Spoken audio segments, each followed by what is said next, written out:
Miss Monroe, I implore you, for the sake of the Harrison legacy. The legacy is exactly what I am considering, Mr. Harrison. You're just a gold digger in a cheap dress, Jonathan's mother hissed at me during his brother's wedding. The entire ballroom laughed. Then the bride's father saw me, went pale, and dropped to one knee. "Madam President, forgive us." That's when my boyfriend realized he never knew who I really was. Hit that subscribe button right now because this story has more twists than you can imagine. When a billionaire's family tried to humiliate me, they had no idea they were digging their own graves. I'm Alice, and this is how I made an entire family beg for forgiveness. Stay till the end. The revenge is absolutely satisfying. My name is Alice Monroe, and I run a multi-billion-dollar corporation. But you wouldn't know it by looking at me on that Saturday afternoon 6 months ago. I was sitting in a tiny cafe on the corner of 5th and Main, wearing a simple white dress I'd bought years ago, no makeup, hair in a messy bun, just trying to enjoy a cup of coffee and a book. You see, when you're the CEO of one of the largest companies in the country, peaceful moments are rare. Everyone wants something from you. Every conversation has an agenda. Every smile hides a calculation. That's why I loved that little cafe. Nobody knew me there. I was just another face in the crowd, and that anonymity was worth more than all the money in my bank account. That morning, the cafe was packed. Every table was full except mine, and I had an empty chair across from me. I was deep into my book when I heard a polite voice say, "Excuse me, would you mind if I sat here?" Everywhere else is taken. I looked up to see him, tall, handsome, with kind eyes and a nervous smile. He was holding a coffee cup like he wasn't sure if I'd say yes or tell him to leave. "Sure, go ahead," I said, moving my bag off the chair. He sat down, thanked me, and we fell into an easy conversation. His name was Jonathan Blake, and he had this genuine warmth about him that I hadn't felt in years. We talked about books, about the weather, about the cafe's terrible pastries that we both kept buying anyway. He made me laugh. Real, honest laughter, not the polite chuckles I gave in boardrooms or at charity galas. He asked what I did for work, and I kept it vague. "I work in business consulting," I told him. It wasn't entirely a lie. He nodded and said he worked for his family's hotel business. "Nothing too exciting," he said with a shrug, "just trying to help out where I can." I liked that humility. I liked that he didn't try to impress me. We exchanged numbers before leaving, and that one coffee turned into 2, then 3, then regular Saturday morning meetings at our cafe. Over the next 3 months, I fell for Jonathan, really fell for him. He was thoughtful and funny, and he treated me like I mattered. Not because of what I could do for him, but because he genuinely enjoyed my company. For the first time in my adult life, I felt like someone loved me for who I was, not what I had. I didn't tell him about Monroe Industries. I didn't tell him about the board meetings or the international deals or the fact that my signature could change entire markets. I wanted to keep this one thing pure. Just Alice and Jonathan, 2 people in a cafe falling in love without the weight of expectations. But of course, reality has a way of catching up with you. One evening, after nearly 3 months together, Jonathan invited me to dinner at his family's home. "I want you to meet them," he said, his eyes hopeful. "They're important to me, and so are you." I agreed, even though something in my gut told me this was where everything would change. I wore a simple navy dress, nothing flashy, and drove to the address he'd given me. The house was massive. Not just big, massive. A sprawling estate with perfectly manicured gardens and a circular driveway that could fit 20 cars. This wasn't a small hotel business. This was serious wealth. But I didn't judge. I came from money, too, after all. I just hid it better. Jonathan greeted me at the door with a kiss and led me inside. His mother, Mrs. Blake, was waiting in the living room. She was elegant, poised, wearing pearls and a smile that didn't reach her eyes. His sister Natalie lounged on a sofa, scrolling through her phone, barely looking up when I entered. His brother Christopher stood by the fireplace, drink in hand, sizing me up like I was a painting he wasn't sure was worth the price. "Everyone, this is Alice," Jonathan said proudly. Mrs. Blake's eyes traveled from my shoes to my hair, lingering on my simple dress. Her smile tightened. "How lovely to meet you, Alice," she said in a tone that meant the exact opposite. "Jonathan has told us so little about you. What is it you do, dear?" "I work in business consulting," I repeated my practice line. Natalie snorted. "Business consulting? Which mall kiosk do you consult for?" She laughed at her own joke. Christopher smirked into his drink.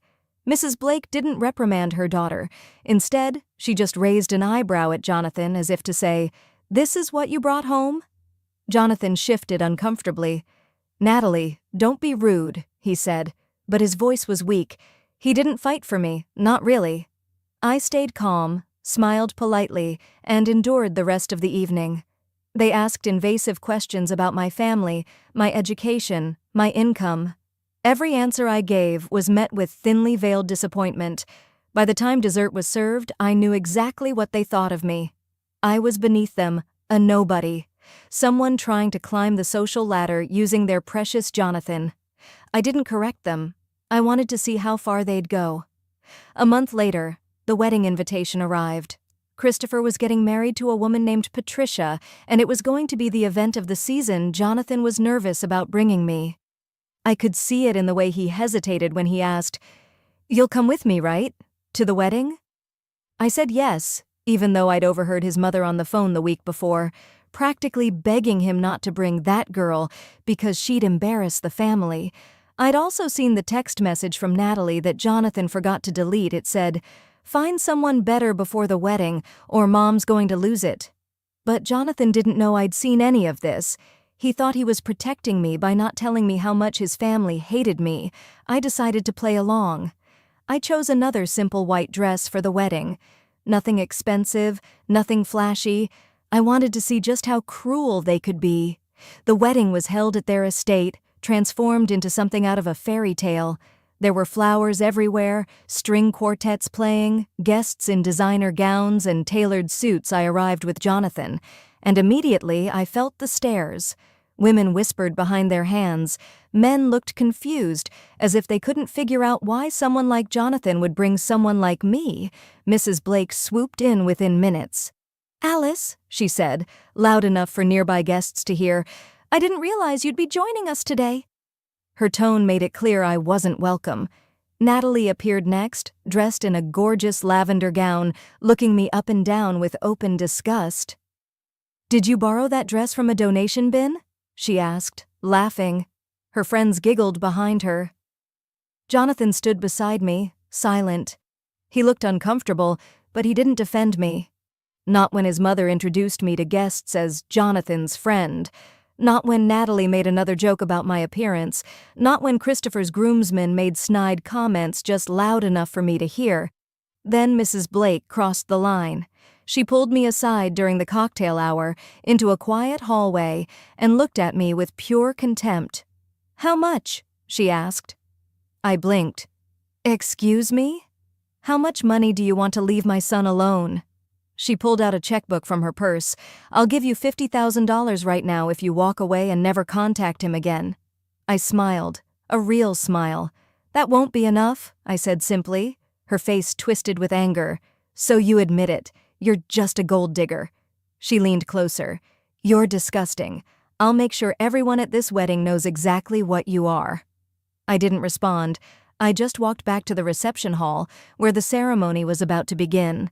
Mrs. Blake followed, and I could see her whispering to guests, pointing at me, spreading her poison. People started treating me like I had a disease. They avoided me. They whispered. They laughed. Jonathan saw it happening. And he did nothing. The ceremony was beautiful. Christopher and Patricia exchanged vows under an arch of white roses. Patricia looked nervous, glancing at me several times with apologetic eyes. She seemed kind, caught in the middle of something she didn't understand. When the ceremony ended and the reception began, the real nightmare started. Mrs. Blake made a spectacle of announcing to a large group of guests, "That woman over there is trying to trap my son for his money. Someone should call security on wedding crashers." Laughter erupted. People actually laughed at me. I stood there, alone in the middle of this beautiful reception, surrounded by people who thought I was worthless. and then everything changed. The bride's father, Mr. Harrison, entered the main reception hall. He was a distinguished man in his 60s, wearing a perfectly tailored suit, carrying himself with quiet authority. His eyes swept the room, landing on me, and his face went completely white. He froze. Then he started walking toward me, faster and faster until he was almost running. The room went silent. Everyone watched as this powerful man crossed the ballroom floor. He stopped in front of me, and then, to everyone's absolute shock, he dropped to one knee. "Madam President," he said, his voice shaking, "I had no idea you were here. Please forgive us. You could have heard a pin drop." Mrs. Blake's mouth fell open. Natalie looked like she'd been slapped. Jonathan stared at me like he was seeing a ghost. Mr. Harrison stood, turning to address the confused crowd. "This," he said, gesturing to me, "is Alice Monroe, CEO of Monroe Industries, one of the most powerful women in the country." He turned back to me, his face full of respect and embarrassment. "Madam, my daughter and I both work for your company. You personally hired me as a regional director when no one else would give me a chance after my previous company failed. You saved my career, my family." Patricia rushed forward, her wedding dress swishing around her. "Ms. Monroe," she said, her voice trembling, "I didn't recognize you you promoted me last year. You gave me the opportunity of a lifetime. I'm so sorry I didn't say anything earlier." Tears filled her eyes. The entire room was frozen in shock. I could see the calculations happening in real time on every face. The whispers started again, but this time they were different. "Alice Monroe? The Alice Monroe? Oh my God, Blake Hotels has been trying to get her investment for months." I looked at Jonathan. His face was a mixture of disbelief, horror, and betrayal. "Alice," he whispered. You're really Alice Monroe?" I nodded slowly. "Yes, Jonathan, I am." Mrs. Blake tried to recover. She actually tried to smile, to pretend like the last few hours hadn't happened. "Well," she said, her voice shrill, "why didn't you say something? We would have—" "Treated me with respect?" I interrupted, my voice calm but cold. "You would have treated me differently because of my money, but when you thought I was nobody, you showed me exactly who you are." I looked around the room. All of you did. Natalie had gone pale. Christopher looked sick. Mrs. Blake opened her mouth to speak, but I raised my hand. "Mr. Harrison, Patricia, please don't worry. You did nothing wrong. You've both been respectful and kind. Your jobs are secure. And Patricia, your wedding shouldn't be ruined by this." Then I turned my attention back to the Blake family. "For 3 months, I dated your son as a normal woman. I wanted to know if he loved me, the real me, not my money or my position. What I discovered was that your family values appearances over character. You judge people by their clothes, their background, their perceived worth, and you're cruel to those you think are beneath you."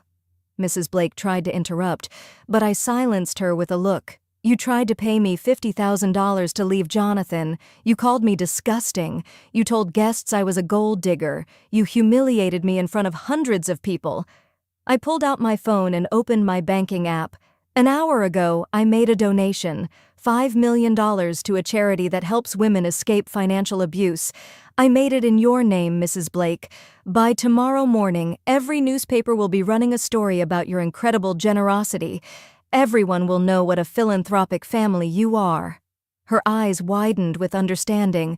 She'd have to maintain that image now, make more donations, attend charity events, or be exposed as a fraud. I'd trapped her in her own web of appearances, but I wasn't done. I also did some research this week. Blake Hotels has been seeking a major investment for expansion. You've been in negotiations with several potential investors. Christopher's face went from pale to green. He knew where this was going. "Monroe Industries was your top choice. We were scheduled to meet next month to discuss a $200 million investment that would have tripled your business." I paused. "That meeting is canceled. Permanently. I don't do business with people who lack basic human decency." Christopher actually gasped. You were the investor?"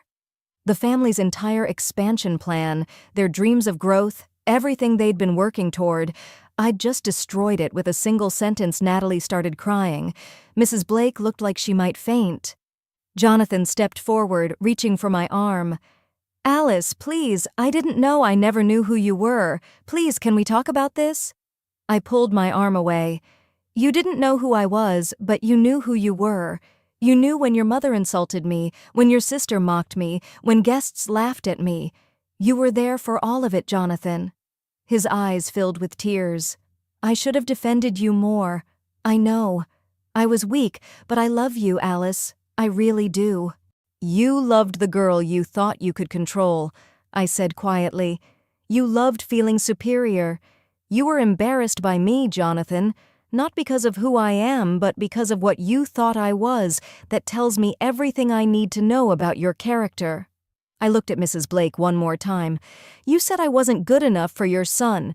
The truth is, your son was never good enough for me. I walked toward the exit, my head held high. Behind me, I could hear the family starting to argue among themselves, voices rising, blame being thrown around. Mr. Harrison caught up with me at the door. Madam President, please let me make this right somehow. This is mortifying. I smiled at him, a real smile. You already have made it right, Mr. Harrison, by being honest and respectful. Enjoy your daughter's wedding. She deserves happiness. Patricia rushed over and hugged me, whispering, Thank you for being gracious. You have more class than anyone in this room. As I reached my car, Jonathan ran after me one last time. Alice, wait. Please, I love you. Give me another chance. I'll make it right. I'll stand up to my family. I'll do anything. I looked at him, really looked at him, and saw not the man I'd fallen for in the cafe, but a boy who'd been too afraid to be himself. You loved the idea of me, Jonathan, the girl who made you feel good about yourself. You never would have loved the woman I actually am, the woman with power, with authority, with a voice. That woman would have threatened you. He started to protest, but I cut him off. Your mother said I wasn't enough for you. But the truth you need to hear is this. You were never enough for me. Goodbye, Jonathan. I drove away from that wedding and never looked back. 6 months have passed since that day. Blake Hotels filed for bankruptcy 3 months ago without the investment they were counting on, and with other investors pulling out once word spread about how they treated people, the family business collapsed. I heard Mrs. Blake tried to reach out to me, sending flowers and apology letters. I never responded. Jonathan tried to contact me dozens of times, emails, calls, messages through mutual acquaintances. All blocked. He even showed up at my office once, but security escorted him out. I heard he's moved to another city, trying to start over. Patricia, on the other hand, got a promotion. She's now a director in my company, and she's brilliant at her job. Mr. Harrison became my VP of operations. I reward loyalty and character, and they both have plenty of that. As for me? Last Saturday, I found myself back at that little cafe. Same corner table, same white dress, same book. A man approached, asking if he could sit at my empty chair. I looked up at him, smiled, and said yes. We talked for an hour about everything and nothing. When he asked what I did for work, I said, I work in business. But this time, I'm wiser.